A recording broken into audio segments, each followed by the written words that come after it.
Honnêtement, quand il y a des accords entre deux pays, c'est pour, on se fait, je pense, des concessions pour une cohabitation harmonieuse, soit avec un pays voisin ou un pays avec lequel on est en partenariat pour l'avancement de deux pays qui font ces accords, un avancement, disais-je, respectif et un avancement bilatéral dans nos relations diplomatiques avec la République démocratique du Congo.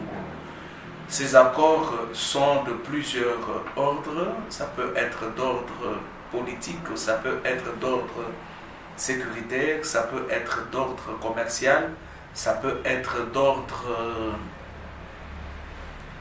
plusieurs ordres, voulais-je dire, mais avec ces pays frontaliers de la RDC, du nom Rwanda, qui envie les richesses de notre sous-sol, essaye souvent d'orchestrer des rébellions, d'orchestrer des mouvements terroristes, d'orchestrer de groupes armés pour s'aimer la terreur et la désolation dans la partie orientale de la République pour ainsi jouir de certaines richesses de notre République.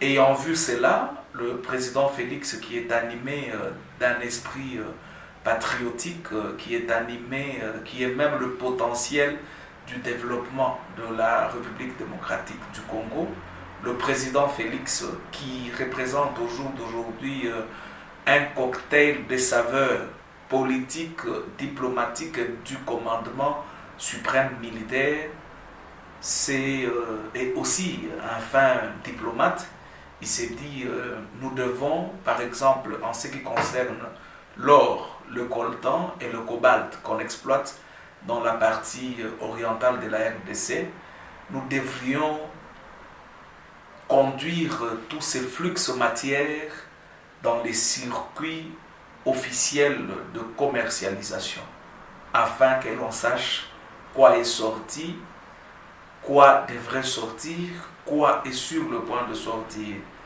Mais il a fait un accord avec le Rwanda pour dire, comme vous enviez beaucoup notre République, faisons des concessions. Vous construisez l'usine d'or, l'usine des raffineries d'or, et nous exploitons notre or et on vient le raffiner chez vous. Cela a mis en détresse l'économie rwandaise, qui a connu vraiment une chute vertigineuse, et ça les a mis en colère. Ils veulent toujours exploiter nos minéraux. Et c'est ainsi, même dans la sécurité, dans la sécurisation de nos frontières, il y a eu un accord pour que chaque pays puisse respecter les limites frontalières de chaque pays, entre par exemple le Rwanda et la RDC. Alors c'est ainsi qu'il y a eu ces accords. Ces accords ont aussi poussé au président de la République de prendre la RDC et de la faire adhérer dans cette organisation sous-régionale qu'on appelle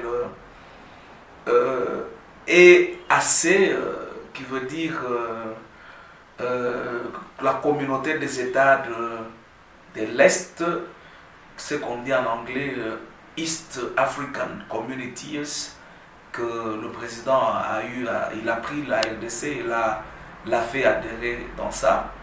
Ce sont des traités, des accords sous-régionaux, parce que nous en avons nombreux. Nous avons la CIRGL, je disais, les organisations sous-régionales, la CIRGL, la communauté des États africains de l'Est, nous avons la SADC. Alors nous sommes dans toutes ces organisations avec des accords bien sûr. Il peut y avoir des exonérations des taxes à payer au niveau de l'importation ou de l'exportation d'un bien de valeur, de tout le bien.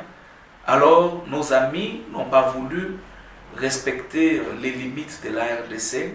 Au jour d'aujourd'hui, nul n'ignore que l'invasion du M23 est une machination, disais-je, orchestrée par le Rwanda.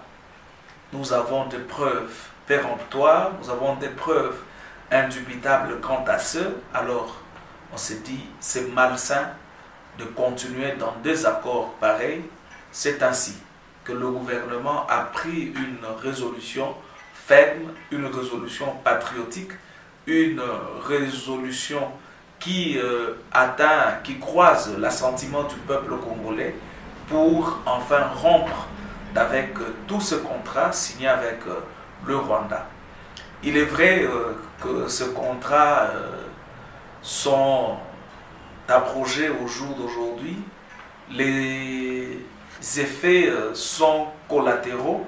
Il y a le Rwanda qui sent ces effets collatéraux. D'ailleurs, dans la grande majorité, nous aussi, on ne peut pas dire que ça ne se fait pas sentir, mais c'est trop minime chez nous. Tout cela, le président le fait dans un objectif très précis, très clair et très élégant. C'est celui de voir la pacification de la partie orientale de la RDC être une réalité, parce qu'il a fait, le président, disais-je, de déclarations saisissantes, allant même à mettre sa vie en danger. Il a dit, même s'il faut que je meure, je veux mourir pour que la paix, et alors la paix puisse régner dans l'est de notre chère nation. Alors il ne le fait pas pour des sentiments sordides, il ne le fait pas pour des sentiments égoïstes, il le fait bien pour l'intérêt suprême du peuple congolais. Le sang a trop coulé, nos mamans ont connu trop de violences sexuelles et nous n'en voulons plus. Nous voulons cette fois-ci, et nous réitérons et soutenons le propos du chef de l'État qui a dit à son homologue angolais que cette fois-ci, c'est soit une guerre totale, soit une paix totale. Cette détermination rassure, cette détermination a fait voir au peuple congolais que nous avons au moins eu cette fois-ci un président digne d'être appelé le symbole de l'unité nationale, celui qui veille sur l'intégrité du territoire national et le porte-étendard de nos voix, le représentant même de la nation entière. Donc, Félix, c'est un don béni du ciel que la République a et ça nous demande tous d'implorer la grâce, la miséricorde et la sagesse divine pour que ce mandat soit fructueux, pour que ce mandat soit honnêtement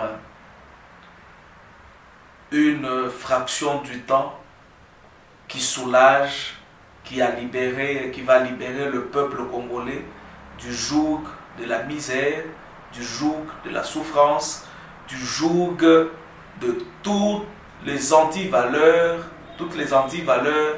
que nous avions combattues dans les règnes précédents, les règnes diaboliques, décadents, malfaisants que la République démocratique a connus.